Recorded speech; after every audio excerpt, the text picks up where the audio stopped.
अस्सलाम वालेकुम। आज की जो हमारी वीडियो है वो बेसिक कंप्यूटर्स के इंट्रोडक्शन के हवाले से।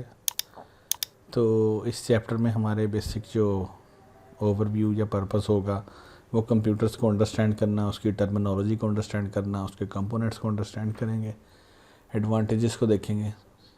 तो मैं राउंड अबाउट 2 से 3 वीडियो सीरीज़ बनाऊंगा इस पे, आप पार्ट वाइज उनको देख सकते हैं। सबसे पहले हम स्टार्ट करते हैं कि कंप्यूटर्स हम कहाँ यूज़ कर रहे हैं। अगर आज से हम 10 साल पहले की बात करें तो कंप्यूटर का यूज़ इतना ज़्यादा नहीं था, लेकिन अगर हम एट प्रेजेंट स्टेट की बात करें तो आजकल हर जगह पर कंप्यूटर्स यूज़ हो रहे हैं। मैं जैसे इन दिनों में लेक्चर्स डिलीवर करने के लिए या रिकॉर्ड करने के लिए कंप्यूटर्स यूज़ कर रहा हूँ। आप लोग इन वीडियोस को डाउनलोड करने के लिए कंप्यूटर्स यूज़ करेंगे। बैंक्स में कंप्यूटर यूज़ हो रहा है, ऑनलाइन बैंकिंग हम कर रहे हैं।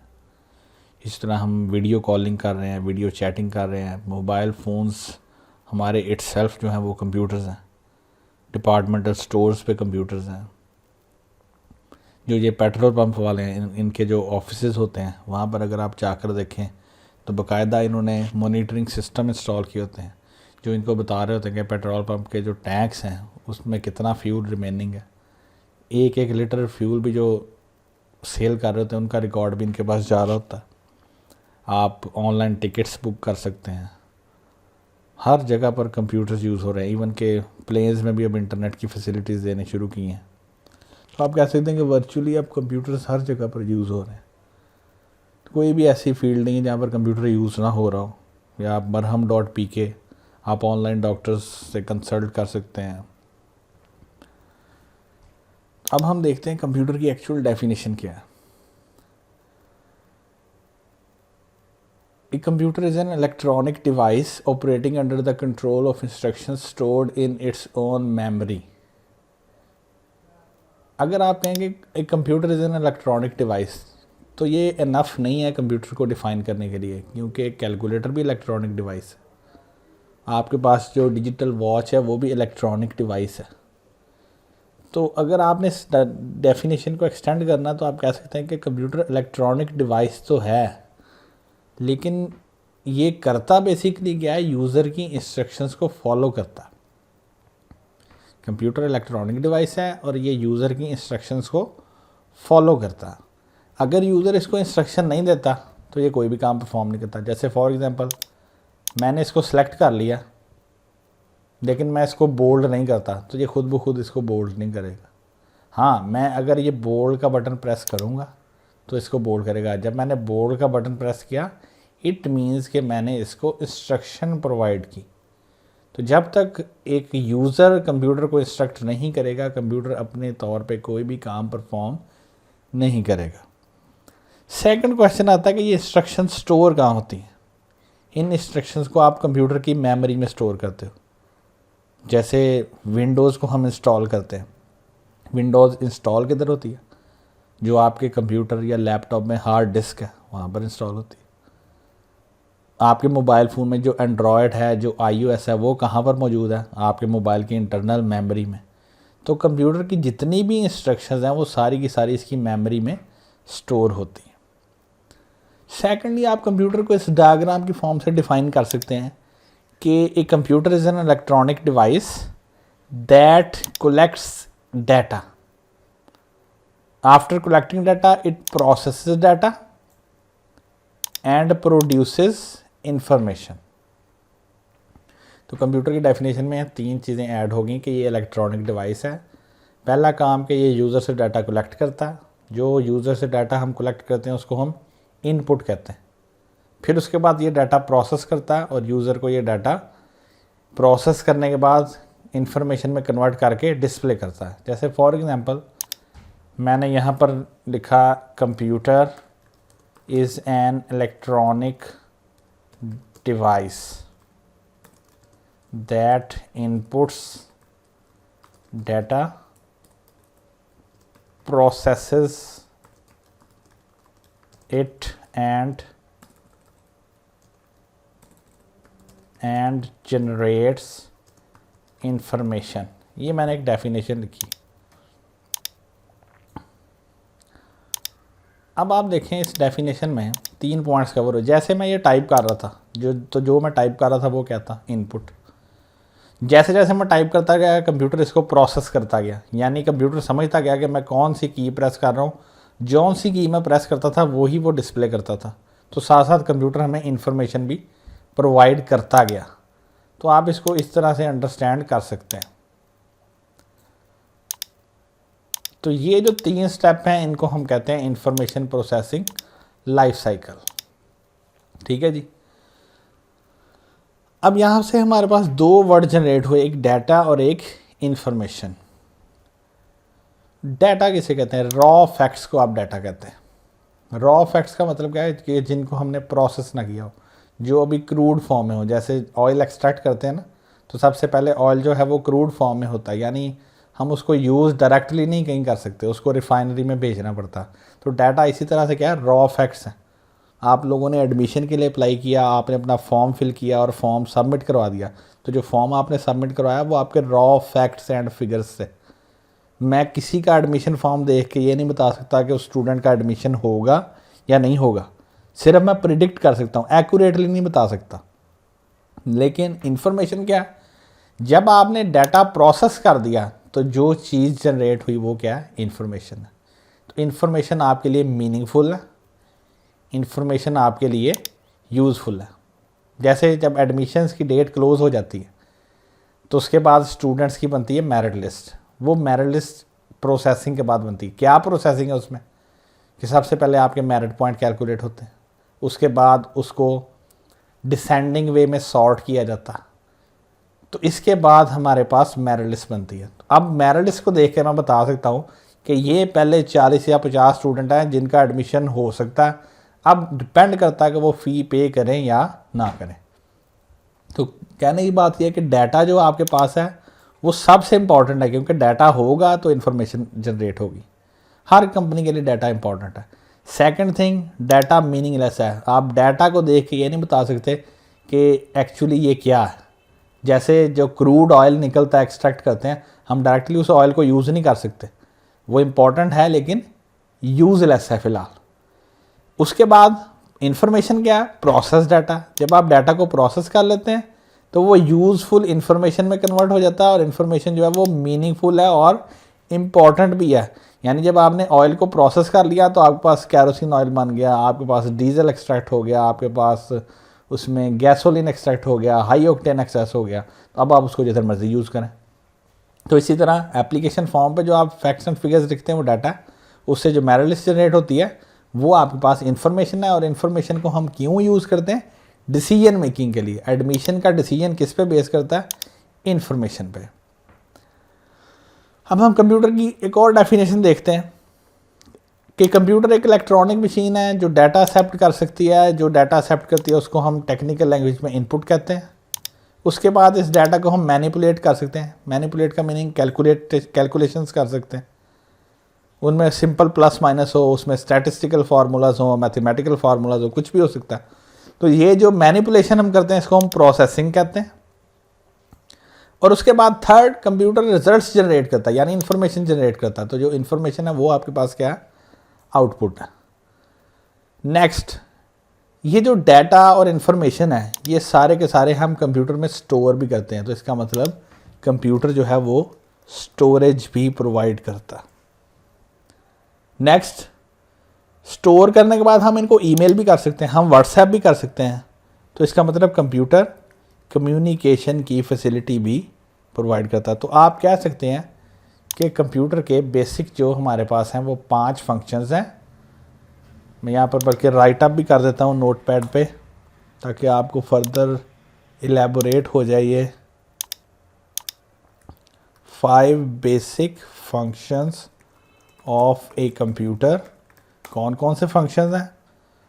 फर्स्ट फंक्शन हमारे पास है इनपुट, सेकंड हमारे पास है आउटपुट, हमारे पास है प्रोसेसिंग, इनको ऑर्डर में लिख देते हैं।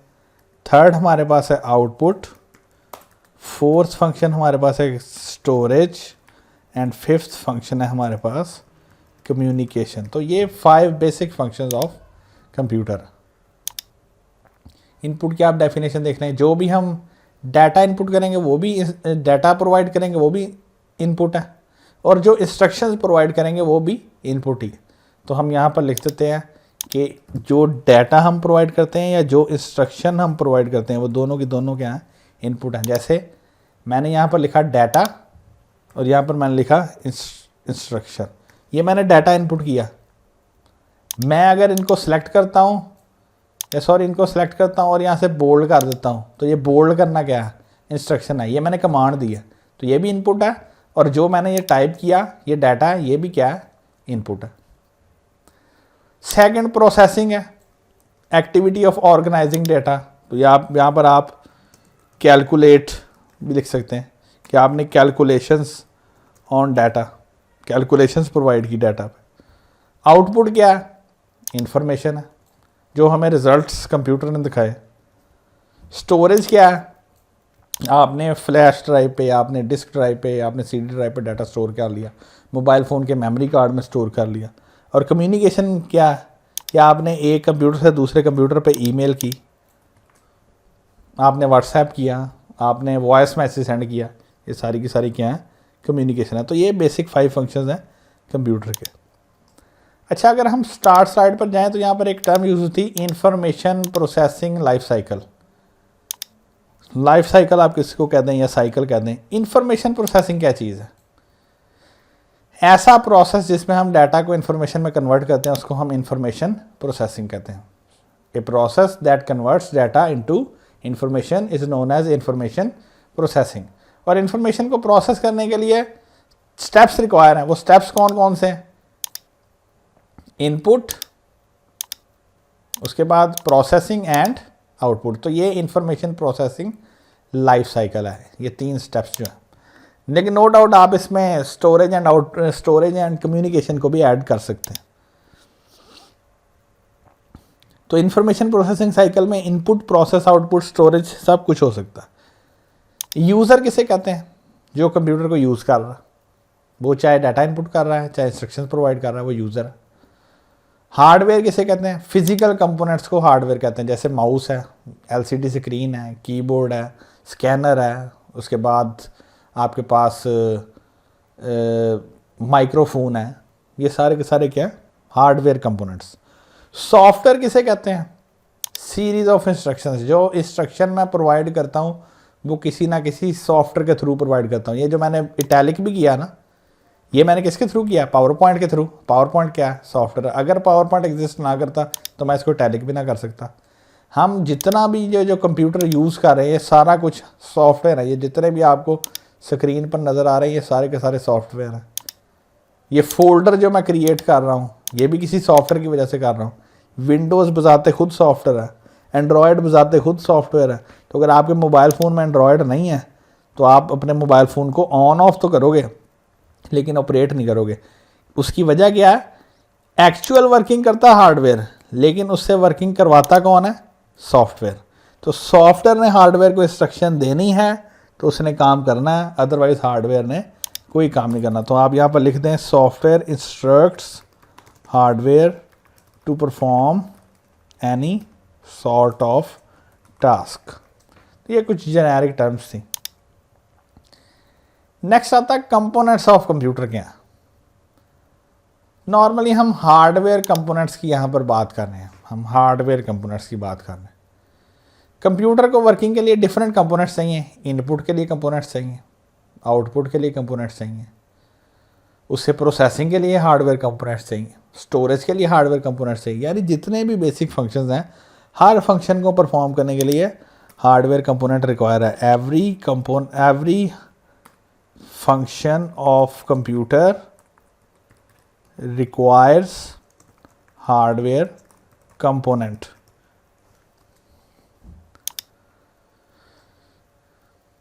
तो जो फिजिकल पार्ट्स हैं या मैकेनिकल पार्ट्स हैं या इलेक्ट्रॉनिक पार्ट्स हैं उनको हम क्या कहते हैं, हार्डवेयर कहते हैं। अब आप कहेंगे कि कंप्यूटर में मैकेनिकल पार्ट्स कौन से होते हैं। अगर आपने कभी सीडी या डीवीडी प्ले करके देखी हो तो वो सीडी या डीवीडी जो है वो घूमती है, स्पिन करती है, तो उसको स्पिन कौन करवाता है, एक मोटर। तो मोटर मैकेनिकल पार्ट है। कंप्यूटर्स में फ़ैन है, फ़ैन क्या करता है, हीट को एक्सट्रैक्ट कर देता है, तो फ़ैन क्या है, मैकेनिकल पार्ट है। तो कंप्यूटर में इलेक्ट्रॉनिक, इलेक्ट्रिकल एंड मैकेनिकल सारे पार्ट्स हैं। तो जैसे मैंने पहले बताया कि हर कंपोनेंट के लिए आपको, हर फंक्शन के लिए आपको कोई ना कोई कंपोनेंट चाहिए। तो इनपुट फंक्शन के लिए आपको जो कंपोनेंट्स चाहिए उनको आप इनपुट डिवाइसेस कहते हैं। तो आपसे कभी डेफिनेशन कोई पूछे कि इनपुट डिवाइसेस कौन सी हैं, तो आप कह सकते हैं कि ऐसी डिवाइसेस जिनके थ्रू हम डाटा इनपुट करते हैं या इंस्ट्रक्शन इनपुट करते हैं। कीबोर्ड के थ्रू मैं क्या करता हूँ, टाइप करता हूँ। माउस के थ्रू मैं क्या करता हूँ, इंस्ट्रक्शन प्रोवाइड करता हूँ। ये टैलिक करता हूँ, टैलिक ख़त्म करता हूँ, सिलेक्ट करता हूँ। तो माउस क्या करता है, इंस्ट्रक्शन प्रोवाइड करता है। सेकंड, आउटपुट का फंक्शन परफॉर्म करवाने के लिए आपको आउटपुट डिवाइसेस चाहिए, जैसे एलसीडी, जैसे आपको स्पीकर से वॉइस सुनाई देती, जैसे प्रिंटर से आपको पेज मिल रहा, ये आउटपुट डिवाइसेस हैं। इसी तरह इसको हम सिंप्लीफाई कर लेते हैं। प्रोसेसिंग के लिए हमें प्रोसेसिंग डिवाइसेस चाहिए। अब ये प्रोसेसिंग डिवाइसेस कहाँ पर होती हैं, सिस्टम यूनिट में।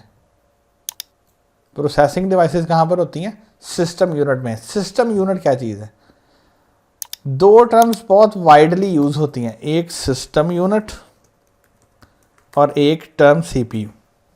बाज़ लोग इनको कहते हैं कि ये सेम है, लेकिन एक्चुअली ये टर्म्स सेम नहीं है, ये टर्म्स डिफरेंट है।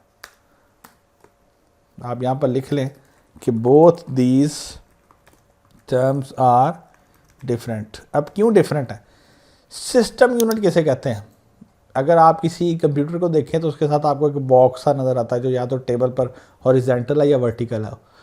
उस बॉक्स में सारे के सारे कंप्यूटर के कंपोनेंट्स लगे होते हैं, उस बॉक्स को हम सिस्टम यूनिट कहते हैं। तो यहाँ पर हम कह सकते हैं कि सिस्टम यूनिट क्या है, a case that contains all the electronic components of computer that are use to process data. तो ये क्या आपके पास सिस्टम यूनिट। अब प्रोसेसिंग डिवाइसेस कौन कौन सी हैं, सीपीयू एक प्रोसेसिंग डिवाइस है। आप कह सकते हैं system unit is a box that contains different electrical and mechanical components. अब वो कंपोनेंट्स कौन कौन से हैं, मदरबोर्ड है,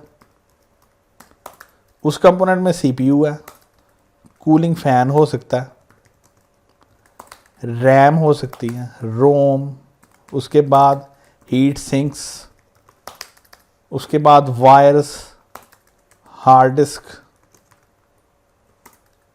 डिस्क ड्राइव, कैश मेमोरी। तो ये बहुत सारी चीज़ें सिस्टम यूनिट में एग्जिस्ट करती हैं। तो आप कह सकते हैं कि सीपीयू इनका एक पार्ट है। तो आप कह सकते हैं कि इस प्रोसेसिंग डिवाइसेस ऐसी हैं जो किसी भी डाटा को प्रोसेस करती हैं इंफॉर्मेशन में। उसमें मेजर दो ही डिवाइसेस हैं, एक सीपीयू है और एक रैम है। ये दो मेजर डिवाइसेस हैं और इसमें हम कैशे भी ऐड कर देते हैं। स्टोरेज डिवाइसेस कौन सी हैं, जो डाटा स्टोर करती हैं, जैसे hard disk drive, CD drive, DVD drive, memory card, flash drive. Communication devices कौन सी हैं, जो कम्युनिकेशन करने के काम आती हैं। इसमें हम कह सकते हैं मॉडेम है, उसके बाद ईथरनेट है या लैन कार्ड है, LAN card, local area network card. तो जब भी आपको कम्युनिकेशन की ज़रूरत पेश आती है आप कम्युनिकेशन डिवाइसेस को यूज़ करते हैं। ये आपके सामने एक डायग्राम है, इसमें ये आउटपुट डिवाइस है, प्रिंटर, स्कैनर इनपुट डिवाइस है, ये मेमोरी कार्ड जो है ये स्टोरेज डिवाइस है, USB flash drive storage device है, ये बॉक्स जो है ना ये सिस्टम यूनिट है, ये सिस्टम यूनिट है। ये वेब कैम जो है इनपुट डिवाइस है, LCD स्क्रीन आउटपुट डिवाइस है, मॉडेम जो है कम्युनिकेशन डिवाइस है, external hard drive storage device है, माइक्रोफोन इनपुट डिवाइस है, कीबोर्ड माउस इनपुट डिवाइस है, स्पीकर आउटपुट डिवाइस है। तो ये आप डायग्राम यहाँ से देख सकते हैं। ये एक और डायग्राम है, डिजिटल कैमरा इनपुट डिवाइस है। ठीक है जी। एडवांटेजेस क्या है कंप्यूटर के,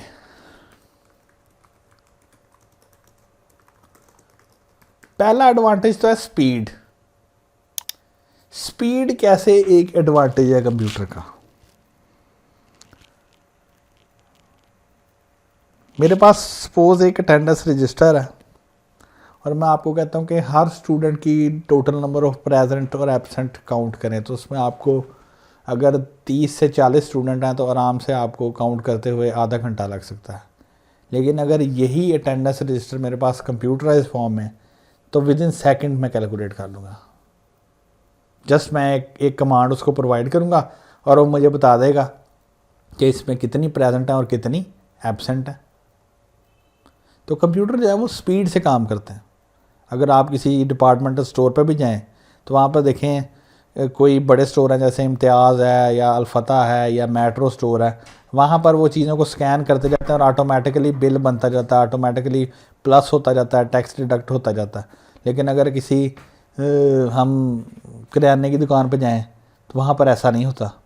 वहाँ पर वो हर चीज़ की प्राइस देखता है, फिर उसको लिखता है, फिर बाद में उनको एडअप करता है। तो कंप्यूटर जो है वो स्पीड से काम करते हैं। सेकेंड एडवांटेज है रिलायबिलिटी। एक कंप्यूटर रिलायबल है। आप कभी किसी गली मोहल्ले में मेडिकल स्टोर पे जाएं, आप वहाँ से मेडिसिन ख़रीदें तो एक दफ़ा वो बिल बनाते हैं और सेकंड टाइम उस बिल को दोबारा रीचेक करते हैं। किस लिए रीचेक करते हैं? ये इंश्योर करने के लिए कि बिल में कोई मिस्टेक तो नहीं होगी। लेकिन अगर आप किसी अच्छी फार्मेसी, केयर फार्मेसी पे जाएं तो वहाँ पर जैसे ही बिल जनरेट हो जाता है कोई बॉदर भी नहीं करता उसका टोटल चेक करना, सिर्फ मेडिसिन चेक करते हैं कि जो बिल पे मेडिसिन है क्या वही पैक हुई है। तो इसका मतलब वो कंप्यूटर पर रिलाई कर रहे हैं कि ये कंप्यूटर जो है वो मिस्टेक नहीं करेगा, कंप्यूटर रिलायबल है। कंसिस्टेंसी, कंप्यूटर्स जो है वो कंसिस्टेंट हैं। आप उनसे एक काम एक दफ़ा करवा लें, 10,000 दफ़ा करवा लें, 20,000 दफ़ा करवा लें, वो सेम लेवल ऑफ एक्यूरेसी से उस काम को परफॉर्म करेंगे। लेकिन इसके मुकाबले में इंसान कंसिस्टेंट नहीं। अगर एक काम रिपीटेडली एक इंसान करता जा रहा है तो चांसेस हैं कि 50 दफ़ा वो सही कर ले, 100 दफ़ा वो सही कर ले, लेकिन कभी ऐसा टाइम ज़रूर आएगा कि वो कोई एक मिस्टेक ज़रूर करेगा, क्योंकि इंसान कंसिस्टेंट नहीं है। जैसे आप लिख रहे होते हैं ना, तो लिखते लिखते आप एक पेज सही लिख लेते हैं, 2 पेज सही लिख लेते हैं, लेकिन ऐसा कभी मौका आता है कि आप कोई ना कोई मिस्टेक कर देते हैं, आपको कट करना पड़ता है। लेकिन कंप्यूटर जो चीज़ प्रिंट आउट करता है वो एक्यूरेट रिजल्ट में प्रिंट आउट होती है। उसके बाद कंप्यूटर स्टोरेज प्रोवाइड करता, huge amount of storage provide करता। लेकिन अगर आप मैनुअल सिस्टम की बात करें तो उसमें स्टोरेज इतना ज़्यादा नहीं है, या उसमें स्टोरेज मैनेज करना आपको आसान नहीं है। तो कंप्यूटर्स को यूज़ करके हम पेपरलेस एनवायरनमेंट की तरफ मूव कर रहे हैं। नेक्स्ट एडवांटेज, कंप्यूटर्स में कम्युनिकेशन बहुत ईजी है। आपने जस्ट ईमेल में फाइल अटैच की और सेंड कर दी, आपने वॉइस रिकॉर्ड की व्हाट्सएप पे सेंड कर दी, पिक्चर सेंड कर दी। तो ये चीज़ें कम्युनिकेशन जो है वो कंप्यूटर्स में बहुत ईजी है as compare to manual system. जैसे पहले होता था ना ऑफिस में कि लेटर लिखा जाता था, फिर उस लेटर को डिस्पैच किया जाता था, फिर वो लेटर रिसीव होता था। लेकिन अब जो नया ट्रेंड है वो क्या, ईमेल कंपोज करें और सेंड कर दें। जैसे ही आपने सेंड करनी है विद इन सेकेंड ईमेल जो है वो डेस्टिनेशन पर पहुंच जानी, कोई उसमें इशू नहीं। कंप्यूटर्स के बेनिफिट्स तो हमने डिस्कस कर लिए, इसके डिसएडवांटेजेस क्या हैं। पहला, हेल्थ रिस्क। हेल्थ रिस्क क्या चीज़ है कि जब हम बहुत ज़्यादा कंप्यूटर्स यूज़ करते जाते हैं, स्पेशली जो लोग CRT मॉनिटर्स यूज़ करते हैं, उनकी आई साइट पर बैड इफ़ेक्ट होता है। उसके बाद अगर हम एक्सटेंसिव टाइपिंग करते जाएं तो हमारे ये जो फिंगर्स हैं इनमें पेन स्टार्ट हो जाती।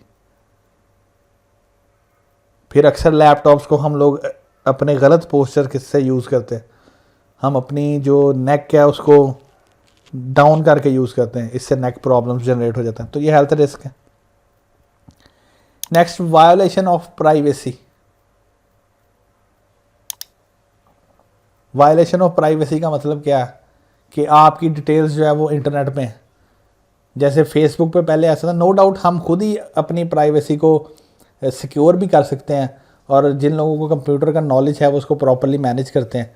लेकिन अक्सर औकात ऐसा भी होता है कि हम अपने कंप्यूटर को पासवर्ड नहीं लगाते। तो जब पासवर्ड नहीं लगाते इसका मतलब वो एक्सपोज है, उसमें से कोई भी जो है वो डाटा हैक कर सकता। उसके बाद नेक्स्ट डिसएडवांटेज क्या है, पब्लिक सेफ्टी। हम अब ई-कॉमर्स की तरफ जा रहे हैं, इलेक्ट्रॉनिक ट्रांजैक्शंस की तरफ जा रहे हैं, लेकिन इसके साथ साथ स्कैम भी बढ़ रहे हैं, ऑनलाइन स्कैम भी बढ़ रहे हैं, ऑनलाइन फ्रॉडुलेंट एक्टिविटीज़ भी ज़्यादा हो रही। जैसे अगर आप ये 2-3 माह पहले की बात देखें तो यहाँ पर एक पूरी दुनिया में रैंसमवेयर अटैक होने शुरू हुए थे। रैंसमवेयर का मतलब क्या था, ये आप कंप्यूटर यूज़ करते थे और हैकर क्या करते थे, आपके कंप्यूटर को एक्सेस करते थे और एक्सेस करके आपके सारी डाटा फाइल्स को चेंज कर देते थे और उसके बाद आपको कहते, वो ईमेल सेंड करते थे कि आप हमें इतने पैसे प्रोवाइड करें तो हम आपको ये डाटा रिकवर कर देंगे। अब उसमें स्कैम था और कुछ भी नहीं था, लोग पैसे भी पे करते थे और उनको डाटा रिकवर होकर भी नहीं मिलता था। ये रैंसमवेयर इसे वो कहते थे, ransomware. Impact on labour force. पहले जो गाड़ियां बनती थी वो ह्यूमन बनाते थे, लेकिन अब जैसे जैसे रोबोट्स आ गए हैं तो बहुत जो फॉरवर्ड कंपनीज़ हैं या अच्छी कंपनीज़ हैं या नॉर्मल कंपनीज़ भी जो हैं, उनका अब जो ट्रेंड है वो रोबोट्स की तरफ चला गया। बजाय इसके कि एक एम्प्लॉय से आप पर्सन से गाड़ी बनवाएं, आप रोबोट से उस गाड़ी को डिज़ाइन करवाते हैं, क्योंकि एक तो वो कंसिस्टेंटली डिज़ाइन करता है, उसमें प्रॉब्लम के चांसेस बहुत कम है और स्पीड से डिज़ाइन करता है, तो इससे लेबर कम हो रही। जहाँ पर 10 लोग काम करते थे वहाँ पर 1 या 2 कंप्यूटर्स यूज़ हो रहे हैं। इन्वायरमेंट पर क्या इम्पैक्ट है, हम इलेक्ट्रिसिटी यूज़ कर रहे हैं, जितनी ज़्यादा कंप्यूटिंग डिवाइसेस बढ़ गई हैं इलेक्ट्रिसिटी की रिक्वायरमेंट्स भी बढ़ गई हैं। लैपटॉप को इलेक्ट्रिसिटी चाहिए, मोबाइल फ़ोन को इलेक्ट्रिसिटी चाहिए, जितने ज़्यादा सर्वर्स लग गए हैं सर्वर्स को इलेक्ट्रिसिटी चाहिए। ये फेसबुक दिन रात आप लोग यूज़ करते हैं, आखिर इनके लिए भी तो कोई कंप्यूटर है जो आपको फेसबुक प्रोवाइड कर रहा है, सर्विसेज प्रोवाइड कर रहा है, तो वो कंप्यूटर 24 आवर्स चलता है, 7 डेज ए वीक चलता है, हर साल चलता रहता है, उसको इलेक्ट्रिसिटी भी तो रिक्वायर है। इलेक्ट्रिसिटी को मेंटेन करने के लिए आपको यूपीएस रिक्वायर है, आपको जनरेटर्स रिक्वायर हैं। तो इलेक्ट्रिसिटी बनाने के लिए इंडस्ट्रीज़ यूज़ हो रही हैं, जनरेटर्स पे हम फ्यूल यूज़ कर रहे हैं, इससे जो आपके पास धुआं बन रहा है वो आपके एनवायरनमेंट को ख़राब कर रहा, पोल्यूशन क्रिएट कर रहा है। ये कुछ डिसएडवांटेजेस हैं कंप्यूटर्स के, बाकी फिर हम नेक्स्ट लेक्चर में देखेंगे।